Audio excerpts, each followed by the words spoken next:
Ah, got it, you want the full dramatic story, long-form, YouTube-style viral narration vibes, around 1,500 words, based on that hook. Buckle up. Car fire. Mechanic's 24-year-old daughter exposes fake car. The millionaire woman was left speechless.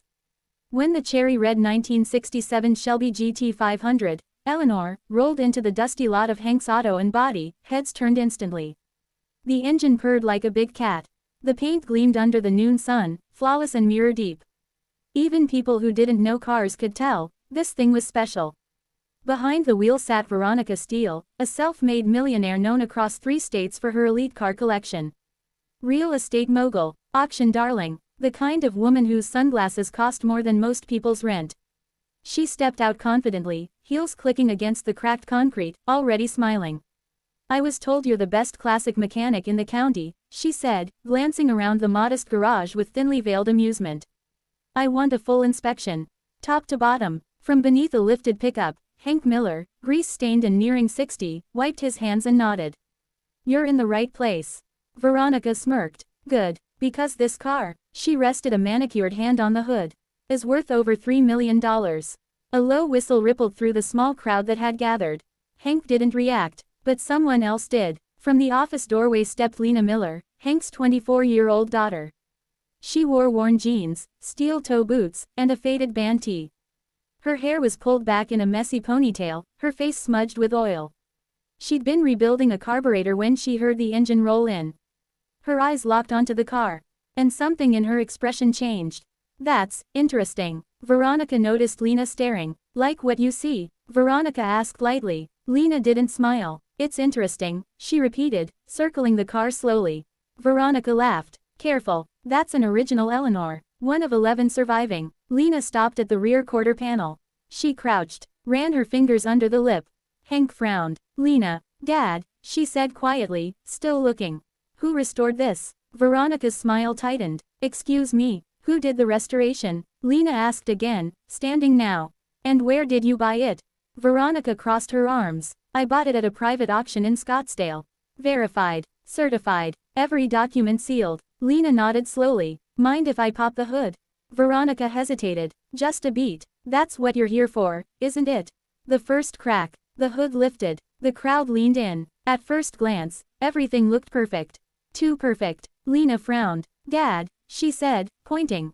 "You see that weld?" Hank leaned closer. His jaw tightened. "That's not factory." Veronica scoffed. "Of course it's factory." Lena shook her head. "Shelby didn't use MIG welds there in '67.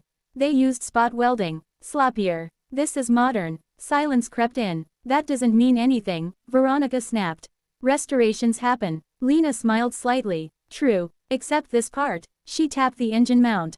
"Was never replaced in any legitimate Eleanor restoration.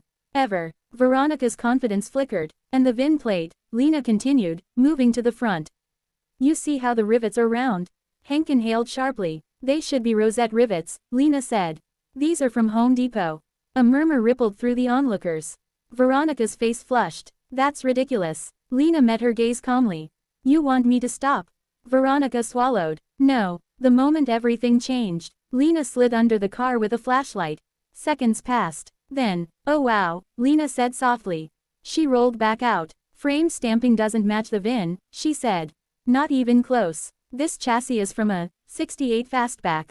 A nice one, but not this." Veronica stepped back. "That's impossible," she whispered. Lena wasn't done. "And the biggest tell." She opened the trunk and pulled back the liner. The crowd leaned forward. "This brace," Lena said, "was added after 2005. Eleanor replicas use it to handle modern torque. Originals never had it." She straightened up. "This isn't a real Eleanor."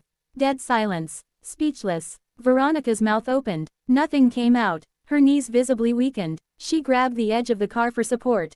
I paid $3.2 million, she whispered. Hank looked at his daughter like he was seeing her for the first time. "Lena," he said quietly. "How do you know all this?" She shrugged. "I wrote my thesis on Shelby authentication. And I interned at Barrett-Jackson." Veronica let out a shaky laugh that bordered on hysteria. "You're telling me," she said, voice cracking, "that my crown jewel is fake?" Lena softened. "It's a beautiful replica. Someone spent serious money building it. But it's not what you were sold." Veronica sank onto a nearby stool. The aftermath. 2 weeks later, the story exploded. The auction house launched an investigation. The seller vanished. Lawsuits followed. Veronica returned to Hank's garage, not in heels this time, but flats. She brought coffee. "You saved me," she told Lena. "If I'd tried to sell that car." Lena smiled. Truth usually finds a way out. Veronica nodded. "I want you to work for me." Lena blinked. "What?" "I'm building an authentication division. Real expertise. Not suits reading checklists." Hank raised an eyebrow. Lena looked at her dad. He nodded once. Full circle. Months later, a real Eleanor rolled into the garage. This one was the real deal. Veronica stepped out, smiling, not smug this time. Grateful. Lena ran her hand along the fender. "Now this," she said, "is the real thing." Veronica laughed. "I won't argue with you ever again." Hank watched from the doorway, pride swelling in his chest. From a small-town garage, the truth had changed everything. If you want a darker twist, a romantic subplot, or a true crime YouTube narration tone, just say the word smirk 1500 WAD.